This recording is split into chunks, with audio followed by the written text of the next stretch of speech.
ओम शांति। हाणे सब बाबा की याद कंदासीं। ख़ुदि की आत्मा सम्झी बाबा खे यादि करो।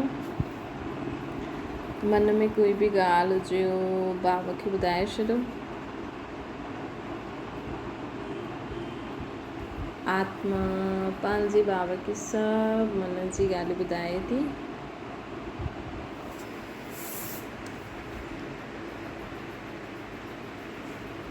हाणे संकल्प करो, मां आत्मा शांत स्वरूप आहियां। मां आत्मा प्रेम स्वरूप आहियां। मां आत्मा आनंद स्वरूप आहियां। मां आत्मा ज्ञान स्वरूप आहियां। मां आत्मा पवित्र आहियां। मुंहिंजो शरीर हिकदमि निरोगी आहे।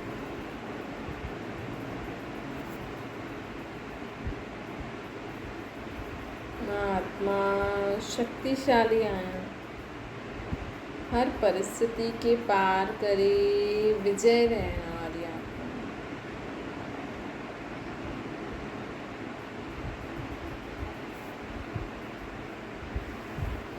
ओम शांति। अॼु मिठा मिठा शिव बाबा ब्रह्मा जी तन द्वारा चवनि था, मीठी मीठी बार बाबा चवनि था, सदा ख़ुशि रहण लाइ सदा परमात्मा जी यादि रहे। भगवान जी यादि रहंदी त ई ख़ुशि रही सघंदासीं जीवन में। अगरि तव्हांखे सदा ख़ुशि रहण जो तरीक़ो छा आहे? माण्हू चवंदा आहिनि कि सुठी पढ़ाई लिखाई करो, सुठो धंधो करो, पैसो हुजे त ख़ुशी हुजे, सुख हुजे, सुठो घर हुजे, सुठा माण्हू हुजनि त ख़ुशी थिए। लेकिन हिन समय हिन कलयुगी दुनिया में माण्हू ॾिसे थो पैसे वारो बि ख़ुशि न आहे, संबंध सभु आहिनि त बि माण्हू ख़ुशि न आहे, शरीर तंदुरुस्त आहे त बि ख़ुशि न आहे। है न? माण्हू खे कोई न कोई बहानो खपे दुखी थियण जो। अॼु कंहिं वटि दुख न हूंदो न, हुनजो शरीर बि तंदुरुस्त हूंदो, संबंधनि में बि सुख, पैसो बि हूंदो, त बि माण्हुनि खे हिकु आदत पइजी वई आहे कि जीवन में असां कंहिं न कंहिं ॻाल्हि खे सोचे करे दुखी थियूं। माण्हुनि खे अॼुकल्ह जी दुनिया में शांती जो जीवन सुठो ई नथो लॻे। कुझु न कुझु अशांति, कुझु न कुझु गड़बड़ी खपे। जीअं सादी रोटी, अॼु कंहिंखे दाल रोटी ॾियो न त सुठी न लॻंदी, ऐं उहो ई माण्हू दाल रोटी भॻवान जी यादि में खाए थो, लेकिन घर में उहा ई रोटी मिले त सुठी नथी लॻे। मतिलबु भॻवान जी यादि उन दाल रोटी में बि सुख ॾेई सघंदी आहे असां, है न? लेकिन घर में माण्हू उहा दाल रोटी खाए त चईंदा असां बीमार थोरी आहियूं, ग़रीब आहिनि लॻे थो, है न? इन करे दाल रोटी था खाइनि। कंहिंजी घर अगरि दाल रोटी खाए न त चईंदा लॻे थो हिननि पैसा न आहिनि, ग़रीब आहिनि। ऐं सादी दाल रोटी कंहिंखे वणंदी न, हुन में तड़को लॻाईंदा, साथ में कुझु भाॼी खपे, नमकीन खपे, अचार खपे। सादी दाल रोटी कंहिंखे सुठी लॻंदी, है न? छो जी गुरुद्वारे मंदिर में धार्मिक स्थाननि ते भॻवान जो प्रसाद उनखे यादि करे खाईंदा आहिनि त उहा सुठी लॻंदी आहे। लेकिन उहा भावना न आहे न, घर में उहा भावना न आहे।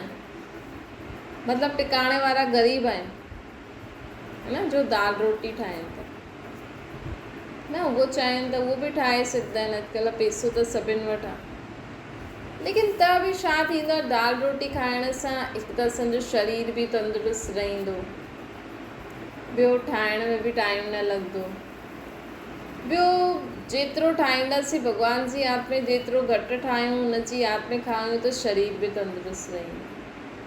त भॻवान जी यादि सां ई तव्हांखे ख़ुशी मिलंदी, न कि 36 प्रकार जे भोजन सां। अॼु तव्हां वैराइटी भोजन खायो लेकिन भॻवान जी यादि में न रही करे खाईंदव न त उहा रोटी तव्हांखे नुक़सानकारक कंदी ई सही। छो जो अॼुकल्ह सभई मिलावटी आहे, है न, सभिनि में कुझु न कुझु मिलावट आहे ई सही।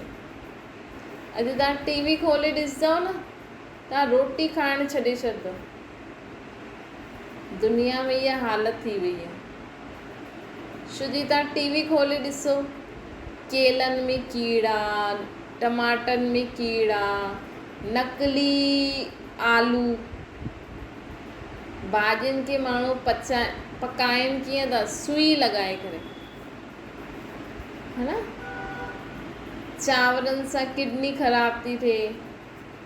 तेल न खायो, तेल खाईंदव त हार्ट जी बीमारी थी वेंदी। अगरि तव्हां कंहिंखां बि वञी करे पुछंदव न,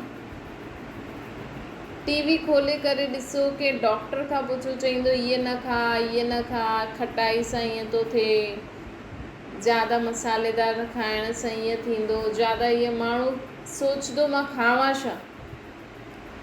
हिन करे कई बार माण्हू सोचंदो आहे हल जेको बि आहे सभिनि सां त कुझु न कुझु थिए थो, छा खायूं। त निराश न थियणो आहे।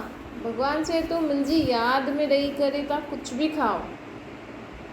लेकिन ईअं न असां भॻवान जी यादि में वेही नॉन वेज वेही खाऊं या उल्टी सुल्टी चीज़ूं। मतिलबु असां वटि जो बि आहे, तव्हांजे साम्हूं जो बि प्लेट में अचे थो या तव्हां ठाहियो था, त भॻवान जी यादि में ठाहियो त हुन सां तव्हांखे कुझु नुक़सानु न थींदो। तव्हां संबंध बि आहिनि, घर संपत्ति चीज़ूं बि आहिनि, लेकिन उनखे मुंहिंजो सम्झी करे यूज़ कंदव त उहो नुक़सानकारक थींदो। असां चईंदव मुंहिंजो पति, मुंहिंजी पत्नी, मुंहिंजो ॿारु, मुंहिंजो फलानो फलानो, त उहो तव्हांखे सुख ॾींदो बि न बि ॾींदो। कॾहिं कॾहिं उहो तव्हांखे बोझ लॻणु लॻी वेंदो, कॾहिं कॾहिं तव्हांखे उनजे कारण बंधन थींदो कि अरे ये छा बंधन अची वियो, है न, ॿारनि जे कारण।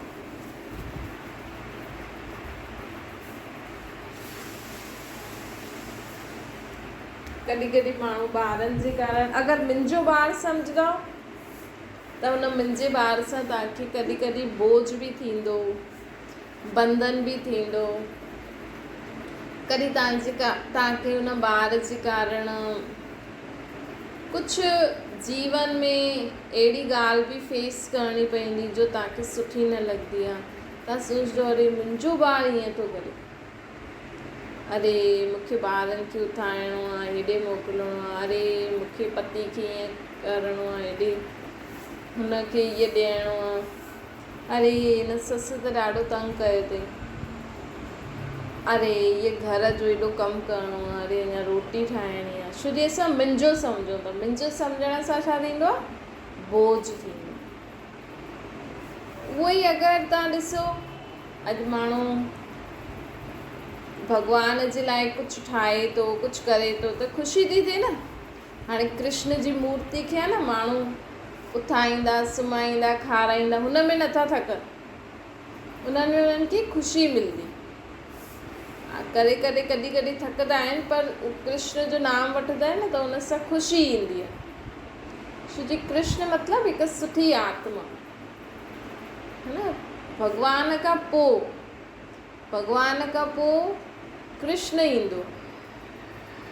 पहिरियों ऊच ऊच निराकार परमात्मा, पोइ कृष्ण ईंदो। तॾहिं कृष्ण खे माण्हू भॻवान जे रूप में पूजंदा आहिनि, है न। मतिलबु ॿियो नंबर हिकु त परमात्मा त सभिनि उन्हनि में त सभु गुण, सभु शक्तियूं आहिनि।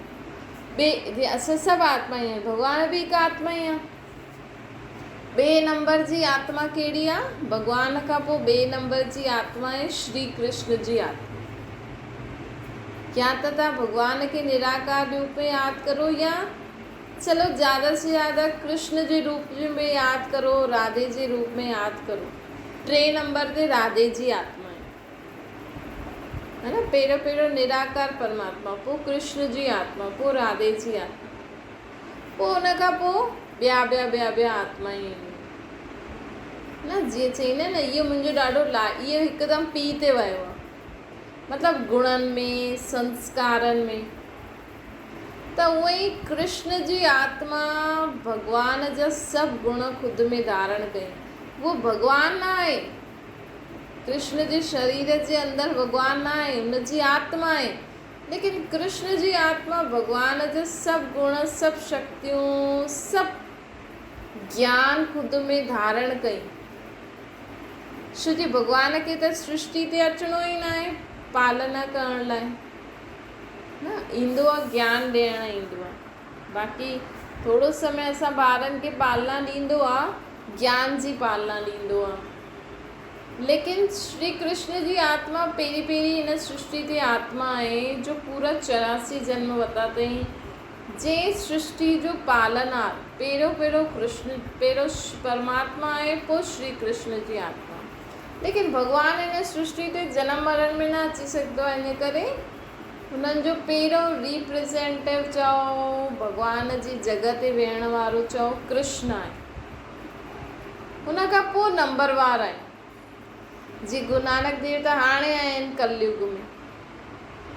पहिरियों श्री कृष्ण आयो, पोइ राधे आई, पोइ राम आयो, पोइ सीता आई, पोइ हुन खां पोइ इब्राहिम जा आया, बौद्धन जा आया, क्रिश्चन जा आया, सन्यासी आया, पोइ मुस्लिम आया, पोइ सिख धर्म आयो। मतिलबु जीअं सम्झो कि भॻवान जे बारे में ॿुधाइण वारो इहे वॾा जेका आहिनि, त इहे सभु भॻवान न आहिनि, इहे सभु असांखे भॻवान जे बारे में ॿुधाईंदा आहिनि। असां बि भॻवान जा ई ॿार आहियूं, लेकिन हिकु थींदो आहे न लाइक़ु ॿार, असां नालाइक़ त न आहियूं, लेकिन असां पंहिंजी मस्ती में मस्तु रहण वारा आहियूं। है न, हिकु ॿारु थींदो आहे जो ज़िम्मेवारी संभालण लाइक़ु थींदो आहे। त श्री कृष्ण जी आत्मा ज़िम्मेवारी संभालण लाइक़ु आत्मा हुई।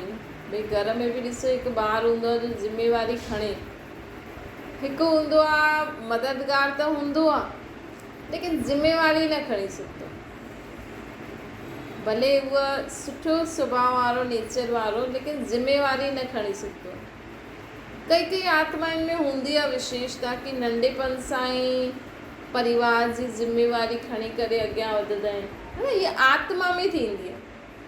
भई अॼुकल्ह ॾिसो किथे भाई कमु करनि था, किथे मायूं बि अॻियां निकिरी वियूं आहिनि। मायूं घर जी पूरी ज़िम्मेवारी संभाले करे हलनि थियूं, त इहा ज़िम्मेवारी थींदी आहे, आत्मा खणंदी आहे इहा ज़िम्मेवारी।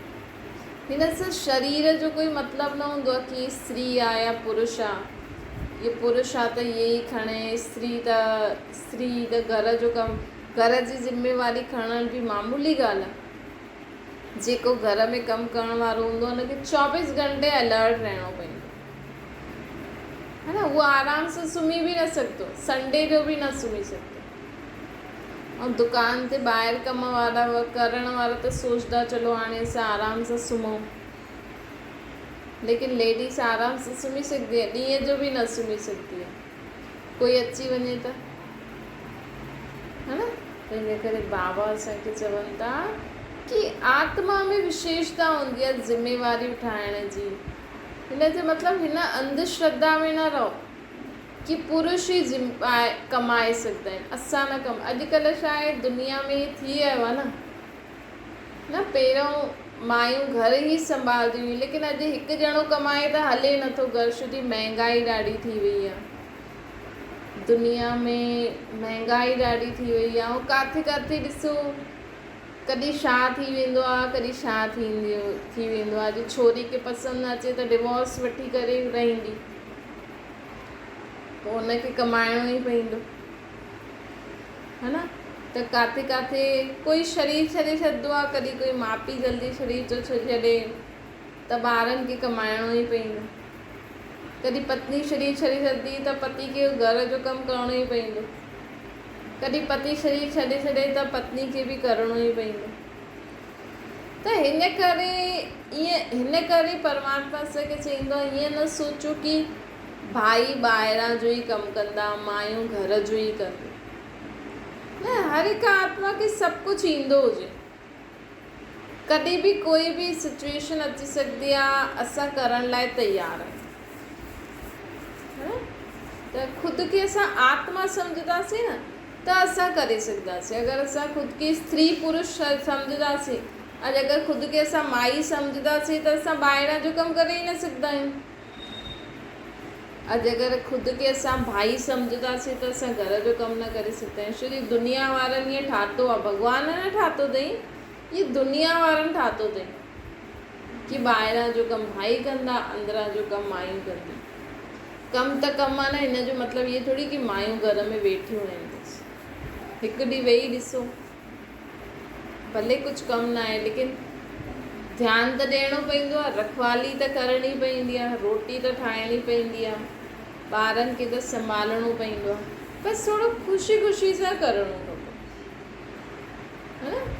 लेकिन हिन ज़माने में अगरि असांखे सुठी रीति जीअणो आहे त हमेशह सम्झो कि मां आत्मा आहियां। त तव्हां आत्मा आहियो त तव्हांखे ॿाहिरां जो कमु करिणो आहे त बि हुन में बि होशियारु, तव्हांखे अंदरां जो कमु करिणो आहे त हुन में बि होशियारु। माई बाई किथां आहियूं? इन करे बाबा असांखे चवनि था कि हिन दुनिया में ख़ुशि रहण जो साधन पैसो ऐं पढ़ाई न आहे, संबंध ई न आहे। जेसि ताईं तव्हां भॻवान खे यादि करे रोटी न ठाहींदव, न खाईंदव, जेसि ताईं तव्हां भॻवान खे यादि करे घर गृहस्थी न हलाईंदव, संबंध न निभाईंदव, अगरि तव्हां भॻवान जो सम्झी करे न कंदव त तव्हांखे किथे न किथे दुख ज़रूरु मिलंदो। अॼु अगरि असां बिना भॻवान जे यादि करे रोटी खायूं त अन्न जो मन ते असरु पवंदो। अगरि उहा रोटी चोरी जे पैसे सां कमायल हूंदी या भ्रष्टाचार जे पैसे सां कमायल करे रोटी तव्हां खाओ था त हुनजो मन ते असरु पवंदो, है न? असांखे रोटी खाइण खां पहिरियों भॻवान खे छो भोग लॻाइणो खपे? तव्हां वटि जेतिरो बि पैसो आहे हुन में थोरो सो असांखे पैसो भॻवान जे नाम सां छो दान ॾियणो आहे? हिकु त तव्हांजे अॻिले जन्मनि जे लाइ जमा थींदो आहे, ॿियो अगरि पाप जी कमाई हूंदी त असां चईंदासीं बाबा हीअ असां कमाई में जो बि पाप थियो त भॻवान जे नाम जो कढंदासीं त उहो पैसे में बि थोरी शुद्धि अची वेंदी। भॻवान त न खाईंदो, तव्हांजो पैसो न वठंदो। जो तव्हां पैसो ॾींदा आहियो न उहो तव्हांखे जीअं त तव्हां अॻिले जन्म जे लाइ जमा कयो। अॼु तव्हां भॻवान जी भंडारी में विझो था या कोई बि तव्हांखे भॻवान जे नाम जो कुझु ॿुधाए थो, अगरि तव्हां हुनखे पैसो ॾियो था त तव्हां हुनखे नथा ॾियो, तव्हां टिकाणे मंदर जी भंडारी में नथा विझो, तव्हां पंहिंजे अॻियां जे जन्मनि जे लाइ जमा था करो, है न? त सिर्फ़ु हिन जन्म जे लाइ न सोचो। अॼु तव्हां अगरि भंडारी में 10 रुपया बि विझिया त भॻवानु कंहिंजी रखंदो न आहे। तव्हांजा उहो 10 रुपया वधाए करे जे भावना सां तव्हां 10 रुपया विधा हूंदा न, ग़रीब जा 10, साहूकारनि जा भले 10,000 हुजनि या लख बि विझे न त भावना ॾिसंदो आहे भॻवानु। भॻवानु त न खाईंदो, हुनखे शरीर त आहे न, लेकिन अगरि तव्हां भावनावश 10 रुपया बि विझिया त तव्हांखे हुन भावना जे फल सां उहो तव्हांजो जमा थी वियो, तव्हांखे उहो अॻियां मिलंदो या ॿिए जन्म में मिलंदो। भॻवानु कंहिंजी रखंदो न आहे।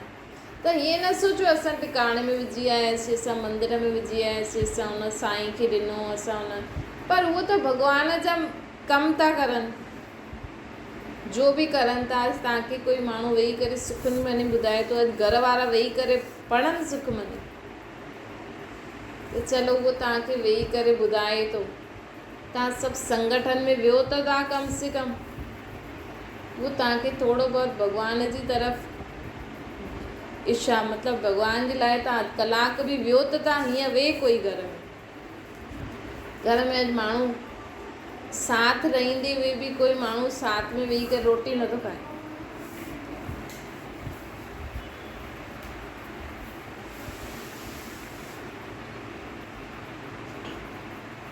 त उहो कम से कम वो भाई साहब, वो पुजारी जो बि आहे, कम से कम अहिड़ो माहौल त ठाहे थो कि सभु माण्हू वेही करे ॿुधनि था। त उहो कमाए नथो लेकिन उहो इहे कमु थो करे त इहे बि कमु त आहे।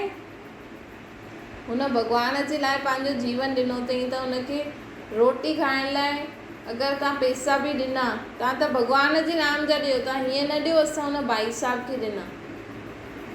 तव्हां भॻवान जे नाम जो ॾींदा हो त उहो तव्हांखे ॿिए जन्म में मिलंदो ऐं हुनखे रोटी खाइण लाइ मिली वेंदी।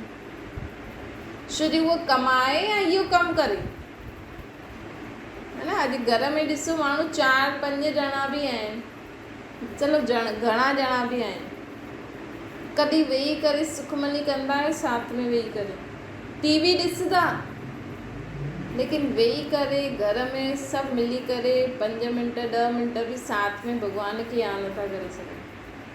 त इहे जीअं हुन भाई साहब खे, हुन पुजारी खे भॻवान धंधो ॾिनो अथई कि तूं मुंहिंजो इहो धंधो कर, तोखे मां खाराईंदमि। तव्हां नथा खारायो हुनखे भॻवान थो खाराए। त कॾहिं बि असांखे हिन में ईअं न अचिणो खपे कि असां टिकाणे में हेॾो ॾिनो, असां मंदरनि में हेॾो ॾिनो, असां हुन भाई साहब खे हेॾो ॾिनो। लेकिन इन्हनि खे घुरणो न खपे, इन्हनि खे घुरणो न खपे, उहो ग़लति करनि था अॼुकल्ह। छो जो हिननि पंहिंजो जीवन भॻवान जे लाइ ॾिनो आहे। हाणे हिननि जो कमु आहे कि भॻवान जे नाम माण्हुनि खे जपाइण, थोरो समय दुनियादारी मां मोह कढाए भॻवान जी तरफ़ बुद्धि खिचवाइण हिननि जो कमु आहे। हिननि खे भॻवान ड्यूटी ॾिनी अथई त हिननि खे उहो कमु करिणो आहे। पोइ हिननि जे शरीर जी देखभाल भॻवान कंदो। पोइ जो बि हिननि खे भॻवान तव्हां द्वारा ॾींदो उहो हुननि खे ओतिरो खाई करे रहणो आहे, कुझु इच्छा न करणी आहे। इहे नियम आहे। लेकिन अॼुकल्ह माण्हू अगरि पैसा घुरनि था त उहो ग़लति आहे, है न। त ॾिसो जीवन में हर हिकु माण्हू हर हिकु कमु करे थो, लेकिन असांखे भॻवानु छा थो चए, हिकु त अहंकार न करो। तव्हांजी कॾहिं बि भॻवानु रखंदो न आहे। अॼु तव्हां भॻवान जे नाम जा जॾहिं बि तव्हांजे घर में पैसो अचे या तव्हां कुझु खाओ था त उहो भॻवान जी यादि में रही करे खाओ, भॻवान जो पैसो सम्झी करे यूज़ कंदा न। त अगरि उहो पैसो पाप जो कमायलु हूंदो त तव्हांजो उन ते मन ते असरु न पई। त अॼु बाबा असांखे छा था चवनि कि सदा जीवन में चाहे कुझु धंधो था करो, चाहे गृहस्थी था संभालो, चाहे संबंधनि में संबंधी निभायो था संबंधनि सां, चाहे कुझु खाओ था, कुझु बि कमु कंदे हुए न भॻवान खे यादि करे करो त हुन सां ख़ुशी रहंदी। तव्हांखे बोझ न लॻंदो, तव्हांखे बंधन न लॻंदो। हिन जो एग्ज़ाम्पल असां ॾिसी सघंदा आहियूं। कहिड़े बि धार्मिक स्थान ते माण्हू लंगर पचाइण वञे रोज़, या प्रसाद, या कोई घर में बि माण्हू अॼुकल्ह मूर्तियूं सनानु कराइनि था त माण्हू थकनि नथा, ख़ुशी थी थिए। छो जी भॻवान जो सम्झी करे करनि था न। त तव्हां घर गृहस्थी संभालंदे हुए, कर्म कंदे हुए, धंधो कंदे हुए, रोटी ठाहींदे हुए, रोटी खाईंदे हुए, सभु कुझु असांखे हुन जो सम्झी करे हुन जी यादि में रही करे कंदासीं त छा थींदी, ख़ुशी मिलंदी। त जीवन में ख़ुशी कीअं ईंदी, भॻवान जी यादि सां ई ख़ुशी आहे। न त कॾहिं तव्हांखे तव्हांजो पति परेशान कंदो, मुंहिंजो पति हीअं थो चए, मुंहिंजी धीअ हीअं थी चए, मुंहिंजो पुटु हीअं थो चए, मुंहिंजी माउ हीअं कयईं, मुंहिंजे ॾाॾे हीअं कयईं, अॼु घर में हीअ प्रॉब्लम, मुंहिंजे घर में हीअं थी वियो। पोइ संभालो ख़ुदि ई बोझ, संभाले सघंदो। अॼु माण्हू ख़ुदि जो शरीर जो बोझ संभाले थो सघे। थोरो बि माण्हुनि जे शरीर में अगरि कुझु तकलीफ़ थिए थी त असां सोचूं भई हीअ बि भॻवान जो शरीर आहे, मुंहिंजो न आहे। लेकिन असांजे भॻवान जे असांजे शरीर जे अंदरि असांजी आत्मा आहे, लेकिन इहो शरीर बि असां कंहिंखे ॾिनो आहे, भॻवान खे ॾिनो आहे। त हिन जी संभाल बि उहो ई कंदो। असांजे शरीर जे अंदरि भॻवान न आहे, असांजे शरीर जे अंदरि असांजी आत्मा आहे। लेकिन जो कि असां सभु कुझु भॻवान जो सम्झो आहे त हीउ शरीर बि हुन जो सम्झो, हुन जो सम्झी करे इन जी देखभाल करो।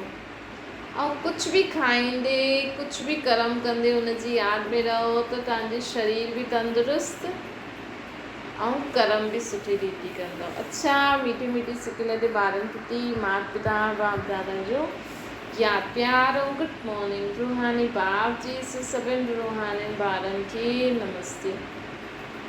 असांजी बि रूहानी माता पिता बाप दादा खे यादि प्यार गुड मॉर्निंग ऐं नमस्ते। वरदान मन मना भव जे मंत्र द्वारा मन जे बंधननि सां छुटण वारा निर्बंधन ट्रस्टी ठहो। बंधन कॾहिं ख़तमु थींदा? जॾहिं असां मन सां भॻवान खे यादि कंदासीं। मन मना भव अक्षर आहे न गीता में। मन मना भव अर्थ आहे भॻवान खे मन सां ई यादि करिणो आहे। हिन समय माण्हू भॻवान खे मूर्तियुनि जे ज़रिए ग्रंथ शास्त्रनि जे ज़रिए यादि थो करे, इहे ग़लति आहे। जबकि गीता माण्हू पढ़नि बि था त बि सम्झनि नथा कि भॻवान खे सचे मन सां ई यादि करे सघंदा आहियो। भॻवान खे कॾहिं बि तव्हां मुख सां यादि करण जी कोशिशि कंदव। जीअं माण्हू कंदो आहे न, सिमरन कंदो आहे, वाहिगुरु वाहिगुरु जपंदो आहे, राधे राधे कृष्णा कृष्णा, हिन सां तव्हां भॻवान वटि ताईं असांजी बुद्धि न पहुचंदी।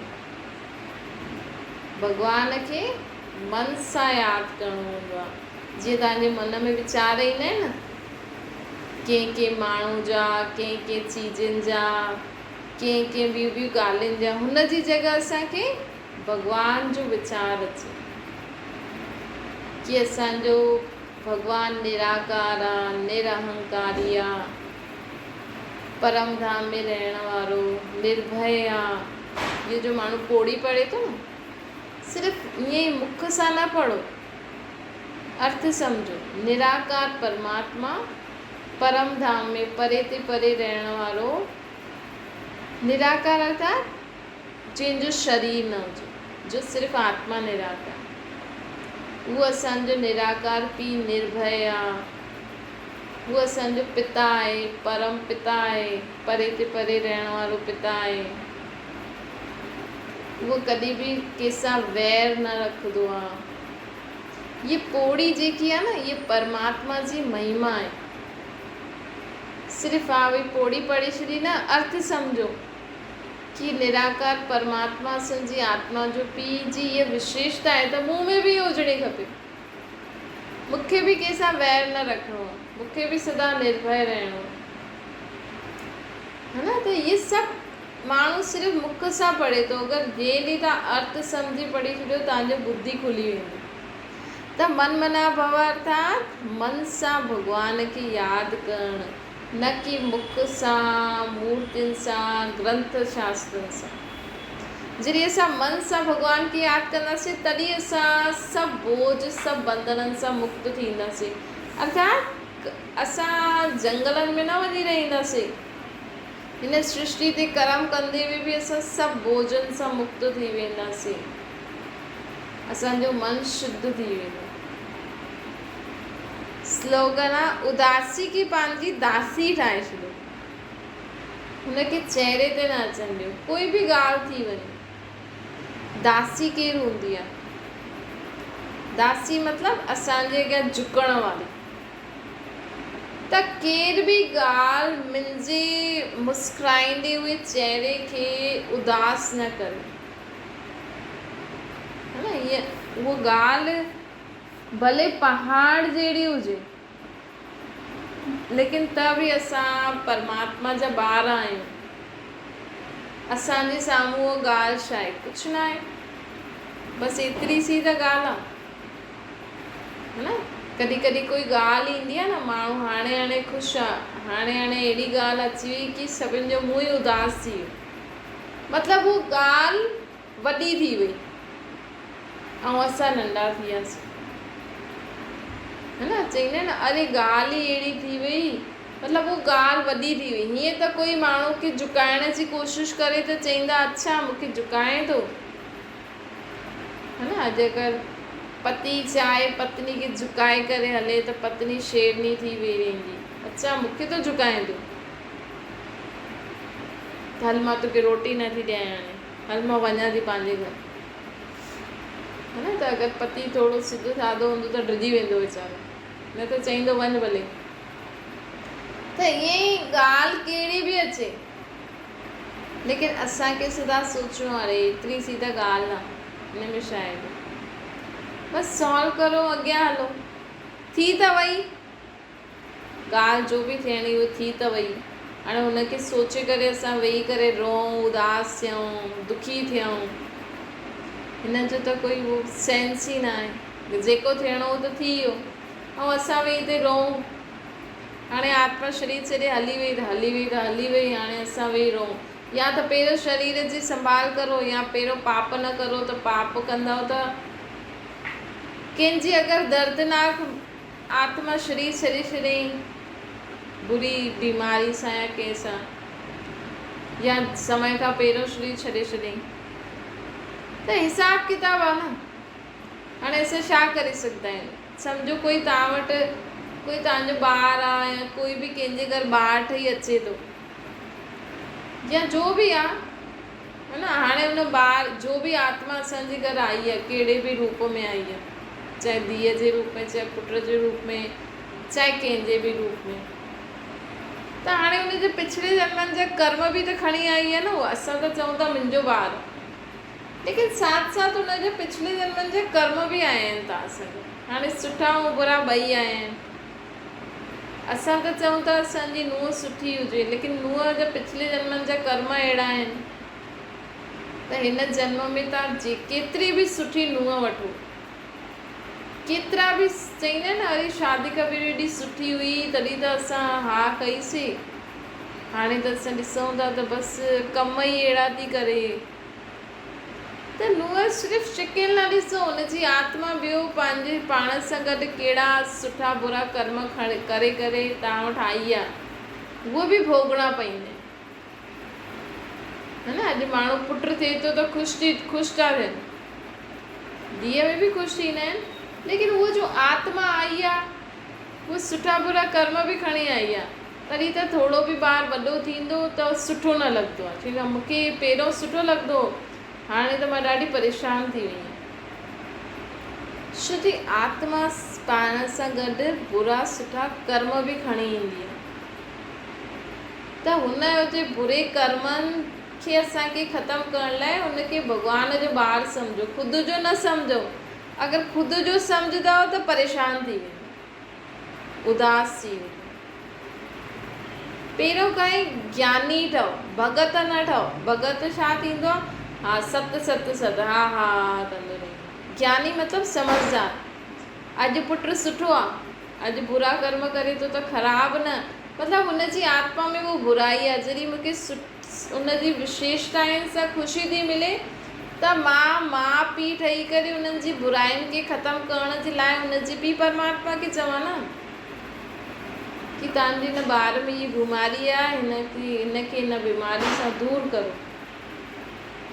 हर चीज़ जो सॉल्यूशन आहे, सिर्फ़ु ज्ञानी ठहो, भगत न ठहो, तॾहिं असां उदास कॾहिं बि न थींदासीं, तॾहिं असांजे चहिरे में सदा रूहानी मुस्कुराहट रहंदी। अच्छा, ओम शांति। बाबा खे यादि करो।